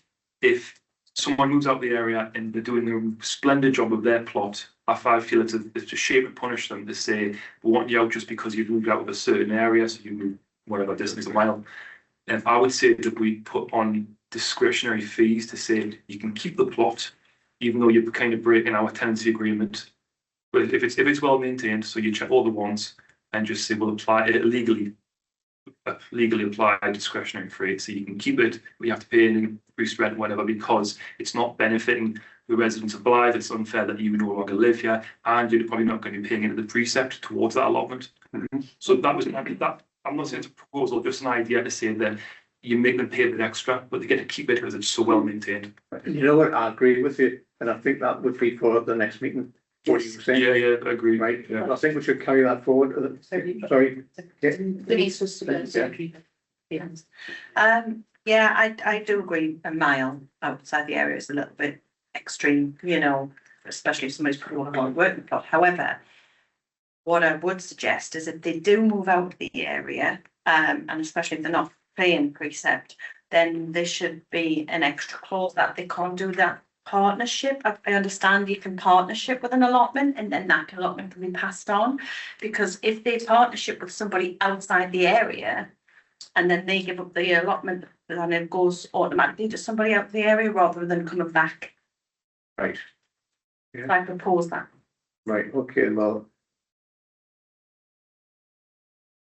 I can answer that nobody from outside of the area can go on the waiting list. So you can't sneak in the back door by partnering from someone out of the area. We would see your address as it goes on the waiting list and it would be a no. Right, okay. so, yeah, Who's Deirdre then me? how's that, I beg your pardon, Deirdre? Sorry,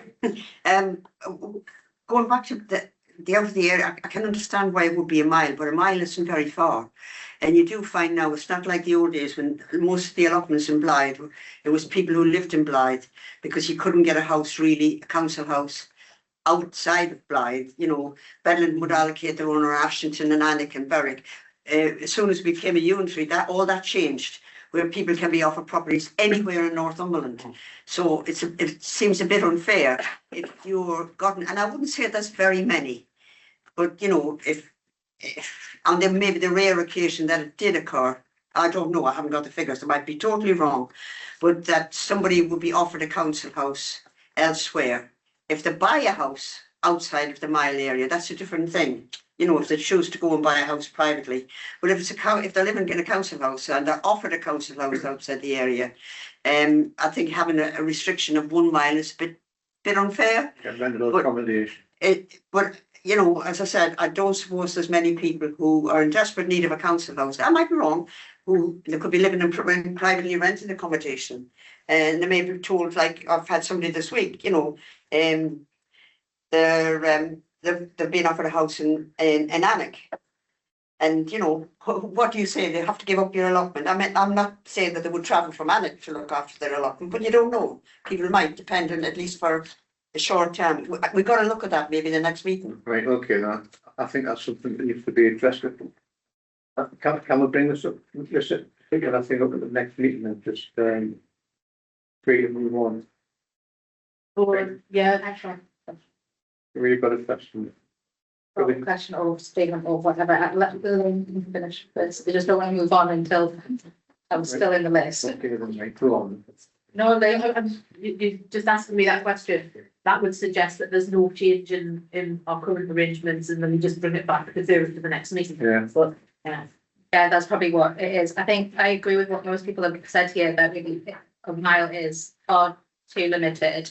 Like I say, maybe 5 miles. But I think we also need to know the intentions of people if they've moved out, if they're not planning on coming back really. Like, yes, they may say they want to come back and maintain their allotments, but maybe we should be doing a review of seeing if it's still being maintained, if it's kind of being left to go into disarray, then we reevaluate their contract and say, like, even if it's within the 5 miles, outside the 5 miles, or whatever it is, we need to say it's still got to be well maintained, and review it, because otherwise it does need to be brought back into a Blythe resident who is contributing to the precept, is close by, is wanting to maintain it.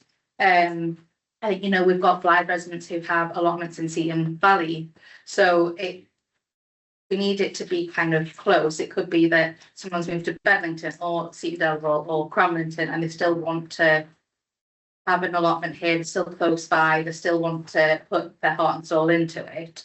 But if they have had to move much further away and there's just no chance of them getting back regularly, the allotment is going to kind of get unused, and it is going to need to have that review to make sure that it's still being well kept, I guess. So so you're saying here it's going to come under what I'm going to try and bring into the next meeting, which is going to be more regular reviews, so that we're not going to have a situation that we're going to have a build up of rubbish in allotments. So what I'm trying to do is I'm trying to address a few different things. Did you want to say something, Brian? No, I'm going to back me head. Right, okay, that's right. So does that answer everybody's question?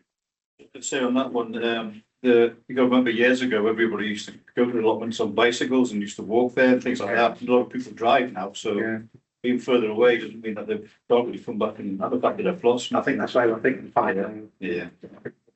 Right, okay, so we'll move on to the next thing.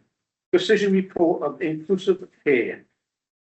I will let you talk about that. Yes, so the town council passed the resolution to investigate the feasibility of providing an improved inclusive play area.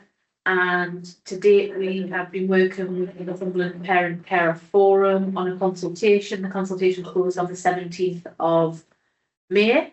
As part of the consultation, they did various engagement activities, including a parent panel here at the town council with a mixture of councillors and officers. And while we're awaiting the feedback from the consultation to carry on progressing this, it would be good if the town council could agree on the location, because we have never actually done that yet. We have in a previous report had discussions with the county council on potential suitable locations, and the county council identified and agreed that a strategic park would be the most suitable location with proximity to parking, facilities, etc. From discussions with the county council, they have said that their preferred location would be the 2 play areas within Ridley Park, as they have not been upgraded for 16 years, so they are in need of some investment. And we are asking the council to agree to proceed with a potential licence agreement rather than a community asset transfer. A community asset transfer would include legal transfership of those 2 individual play areas, which would incur legal costs. The licence agreement, which we have for our other play areas in Blythe, is an agreement with the county council. They retain ownership of the land, but the asset is ours to maintain. We take responsibility for it, maintaining it, inspecting it, insuring it, etc. And this would be asking the council to look at pursuing the 2 Ridley Park sites, and looking at the future setting up of a licence agreement when we are ready to move forward with the play area. I've highlighted in the appendix the 2 areas within Ridley Park, and we're also proposing that the wooded area in between is also included within the licence agreement. The wooded area could incorporate an accessible trail that links the 2 play areas, because there was a desire through the initial requests for an inclusive play area and through the parent panel that people could go as a family and everybody had the opportunity to play together, and linking the 2 play areas means your kids weren't in 2 separate fenced off zones. So that of course would incur some costs, because the council would be responsible for the maintenance of the woodland in the future. But we're asking you to agree Ridley Park as a location, delegate the officers to progress the future licence agreement, investigate design concepts based on the feedback we received from the parent panel. We will share the feedback with members and discuss it with members as well, and investigate external funding opportunities. As the county council have identified that Ridley Park has not been upgraded in 16 years, it is in need of capital investment. There is potential for significant capital investment from the county council.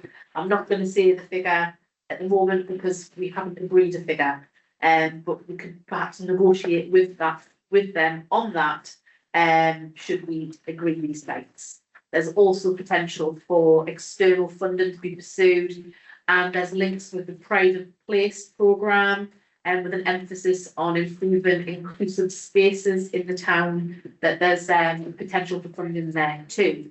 The initial chats with the Parent Carer Forum also highlighted a desire for, and it links in with concerns from members about the security of this site moving forward. If you're spending a lot of capital investment creating a facility, how do you secure it and ensure it maintains good for the future?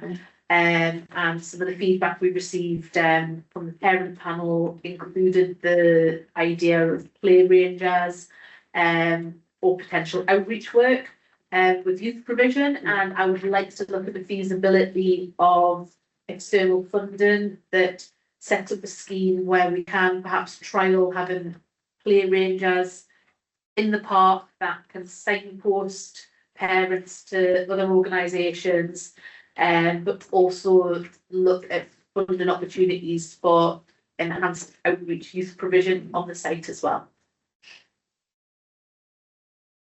Great. Brian? Thank you, Chair. No, I mean, you know, I'm all for this.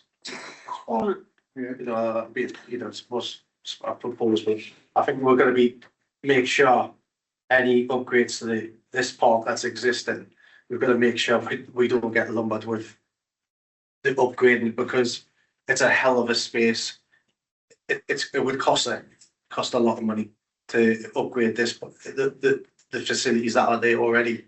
Just to clarify, we would not take responsibility until we are ready to go on the project. No, that's, so we've secured the funding. We wouldn't be liable for anything that's there. I think anything that's there, we've got to say NCC. Yeah. That it's, yeah. Before we do our project, the responsibility is for them to upgrade it. I mean, 16 years is a bit, I think that's neglecting the area, considering how well we maintain our parks.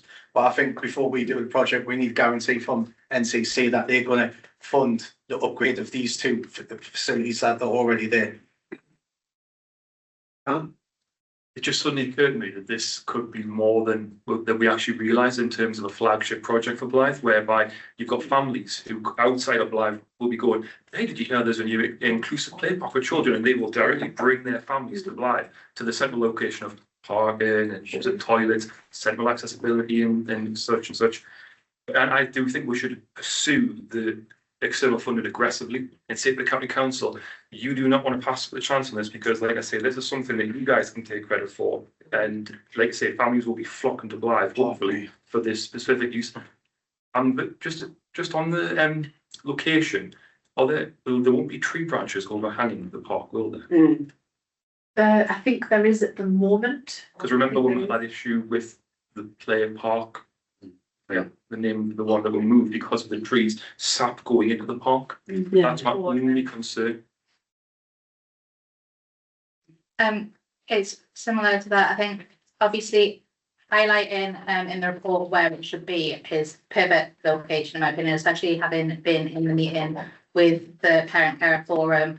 I think obviously there'll be more in the future, and I do urge every councillor to attend them, because it was really informative to hear their views and see it all come together. But parking is an issue. It's already an issue as is. We're going to see it next week with it being half term and there being rides on. If it is going to be the project that we want it to be and be this flagship project, I don't know how we identify more parking or how we show people where the best parking is.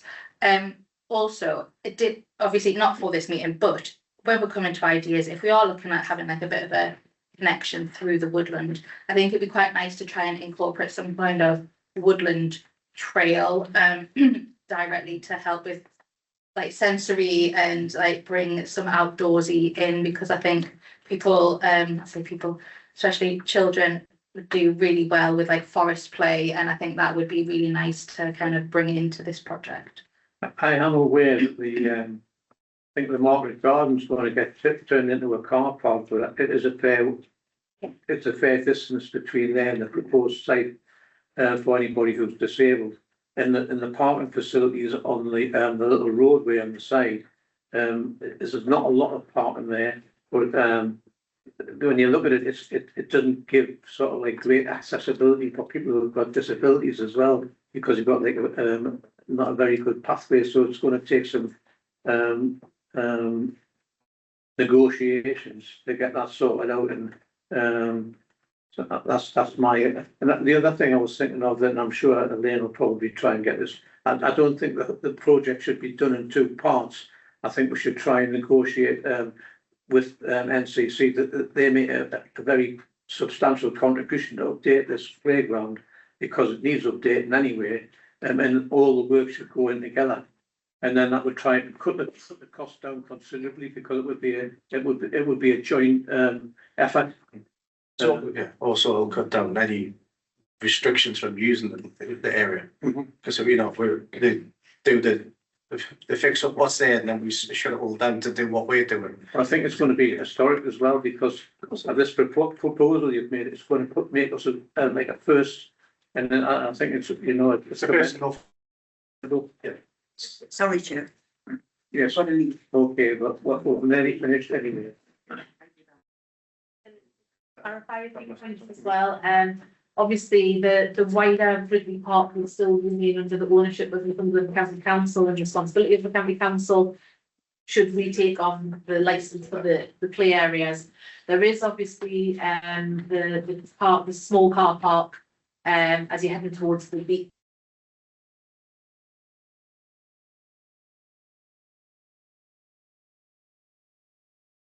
Or disabled parking areas. Obviously the car park and those the responsibility of the county council, as are the toilets. I've already discussed this with the county council, and when we receive the feedback from the parent carer forum, we'll be sharing it with the county council because I'm sure there's other elements that they will need to bear in mind on things that they could improve, such as the toilets are currently DDA compliant, but should they be making them change in places toilets? Should they little things that the parent carer forum raised, like where a tree root is crossing the path, that creates an obstacle. But if you slope it, it's suddenly accessible again. And you know, all this feedback we'll give to the county council. So whilst we would anticipate a capital investment in the play area from them, there are revenue matters that the county council may be required to look at addressing. Right. Right. Yeah, just with this whole project, I mean, some of us old enough will remember the old fountain that used to drain out, was probably then piped, I don't know. But I think the town council, if you correct us if I'm wrong, they put a drinking fountain in, it was actually for bottles. Am I right to say before COVID? Many months ago. There's could we see about maybe getting that updated, you know, with this project and getting that back into you know, into use because it was, you know, I think the Blythe Town Council funded it. It's only right we'll get it back up and running again, considering it's taxpayers' money. I think it was a town council project. I don't think, I think we supported that. I can't remember getting out, just supplying it. Right. We'll check it out though. Yeah, it's just, you know what I mean, there's no, we had the fountains there for years, you know, in the two of them, but it's just, there's nothing there now, because this was supposed to be a replacement. And with this project, you know, what should be easy, feasible and accessible, I think. Would have thought that we could get it turned on now, wouldn't you? Well, yeah, but I don't know why it's not turned on. So I think can we look at that? We wouldn't contact the county council because it's not our asset. Right, okay, so I mean, in my opinion, it should be available now. And just to clarify though, that if it hasn't been switched on, Legionella tests and that would need to be carried out on it. Yeah. Not for a period of longer than 21 days, I think. I mean, I might be wrong, but my understanding it was shut off because of COVID. I don't know if, you know, if it's still the case or what it was, but you know, could we officers get a report back with including this? Well, certainly, if a report's necessary, we will do, but I think because it's not our asset, we're just making a letter, you know, an email to, I can't remember the name of the guy, but we'll send an email. So is it still possible to have this operational? Can I propose the report and agree it, please? Yes, I will second it. Thank you. Anybody disagree? Just think it's great. Looking forward with it, actually. Okay, right, so I think that's basically concludes the meeting. From what I can gather, there's no delegated actions. So the next meeting has been set for Thursday, the 17th of September, at 6 p.m. However, I may be requesting an earlier meeting, just to make you aware of that, okay? So that's the end of the meeting then. Okay. Thank you, Chair.